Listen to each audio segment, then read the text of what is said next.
सल्लल्लाहु अलैहि वसल्लम हतीम काबा में आराम फरमा थे कि जिब्राइल अमीन तशरीफ लाए।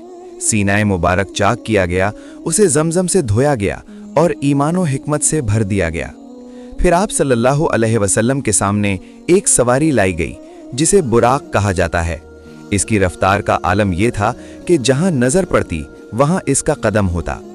आप सल्लल्लाहु अलैहि वसल्लम मक्का से बैतुल मुक़द्दस पहुंचे, जहां तमाम अंबिया अलैहिमुस्सलाम आपके इस्तकबाल के लिए मौजूद थे। यहां आप सल्लल्लाहु अलैहि वसल्लम ने तमाम अंबिया की इमामत फरमाई, जो इस बात का ऐलान था कि आप सल्लल्लाहु अलैहि वसल्लम इमामुल अंबिया हैं। बैतुल मुक़द्दस से आसमानों का सफर शुरू हुआ। हर आसमान पर आप सल्लल्लाहु अलैहि वसल्लम का शानदार इस्तकबाल हुआ। पहले आसमान पर हजरत आदम अलैहिस्सलाम से मुलाकात हुई।